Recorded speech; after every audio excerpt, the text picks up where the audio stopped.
Karibu mpenzi mfuatiliaji wa Music Life TV. Leo tumekuandalia somo kuhusu octave au octava, na mafunzo haya yataletwa kwako nami mwalimu Ayubu Roma Dwegasila, mwalimu wa muziki na mpiga kinanda. Kabla hatujaanza somo letu la leo, karibu uweze kubonyeza alama ya subscribe hapo chini na kisha alama ya kengele ili wa kwanza kufikiwa pindi tunapoweka mafunzo katika chaneli hii. Lakini pia karibu kulike, kucomment na kushare ili mafunzo haya yaweze kuwafikia watu wengi zaidi. Octave ni nini? Octave katika muziki inahusu umbali kati ya noti moja na noti nyingine ambayo ina jina moja lakini ipo juu au chini kwa sauti.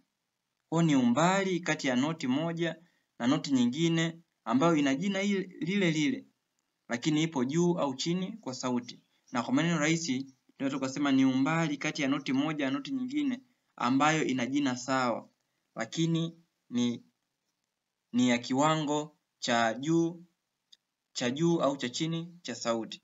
Kwa ni umbali kama tunavyoona kwenye kielezo, noti C hapa na nyingine ipo C hapa. Kwa umbali kati ya noti C kwa sababu zina jina moja, noti C na noti C ambazo zina jina moja lakini zipo kwenye vimo tofauti vya sauti, tunauita nini? Octave. Kwamba hii C ipo kwenye kimo cha chini, hii kipo kwenye kimo cha juu, lakini zote ni C.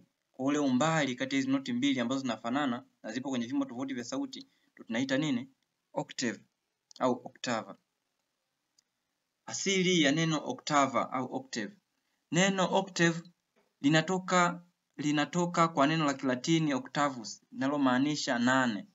Kwa sababu umbali huu unavuka noti ya 8 katika skeli ya kawaida. Kwa mfano, ukianzia kwenye C inayofuata ambayo ipo juu kwa sauti ni octave moja ya juu. Na uhusiano kati ya noti hizo mbili ni octave. Kwa kama tunavyoona hapa, ukianzia kwenye C moja, ukifika kwenye C nyingine, itakuwa ni octave nyingine. Uhusiano kati ya hii noti ambayo ina C na C nyingine ambayo zinafanana ni nini? Ni octave. Sifa za octave. Uhusiano wa sauti. Sauti ya noti iliyopo octave moja ya juu au chini inasikika kama noti ile ile ya awali, lakini kwa frequency ya juu au ya chini. Licha ya tofauti ya sauti, noti zote zinatambulika kama noti ile ile tu kwa kiwango tofauti. Kwamba zinakuwa zinatamia kama ni C lakini vinatofautiana viwango vya sauti au vimo vya sauti. Kuongeza au kupunguza frequency. Unapoongeza octave moja juu, frequency inaongezeka, na unaposhuka octave moja chini, frequency inapungua. Noti ya muziki. Katika uandishi wa muziki, octave hutumika kuwakilisha noti ambazo ziko katika familia moja, lakini zinatofautiana kwa kiwango cha sauti. Kwa mfano, unaweza kuona noti ya C ya katikati au C4 na noti inayofuata juu itakuwa C5, ikionyesha kuwa ni octave moja juu. Sawia ya octave.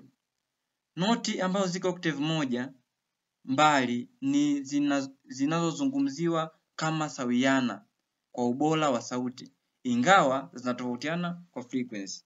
Kwamba C ya chini na C ya juu au C ya 4 na C ya 5 zote zina ubora sawa wa sauti, lakini zinatofautiana frequency, kwamba moja ipo juu na nyingine ipo chini. Matumizi ya oktava. Skeli za muziki. Katika skeli ya diatonic, noti ya 8 ni ile ile ya kwanza, ndio maana inaitwa oktava. Mfano, katika skeli ya C major, kuzipanga C, D, E, F, G, A, B, C, noti ya kwanza na ya mwisho ya 8 ni C, lakini ziko octave moja mbali, kwamba moja ipo octave ya chini, nyingine ipo octave ya juu. Kwenye harmonia na chords. Wanamuziki hutumia octave kuunda harmony au mwafaka wa wimbo na kina. Kupiga noti ile ile katika octave tofauti kunaweza kufanya muziki kusikika kwa utajiri zaidi au kwa uzito zaidi. Upeo wa sauti na vyombo. Vyombo vingi vina upeo wa sauti zinazovuka octave nyingi. Kwa mfano, piano ina octave 7 kamili pamoja na theluthi ya chini, wakati sauti ya binadamu ya kawaida inavuka octave 2 hadi 3. Kama ni mara yako ya kwanza kutufuatilia, usiache kubonyeza alama ya subscribe ili wa kwanza kupata taarifa zetu pindi zinapokuwa hewani. Lakini pia karibu ku like, ku comment na kushare ili mafunzo haya yaweze kuwafikia watu wengi zaidi.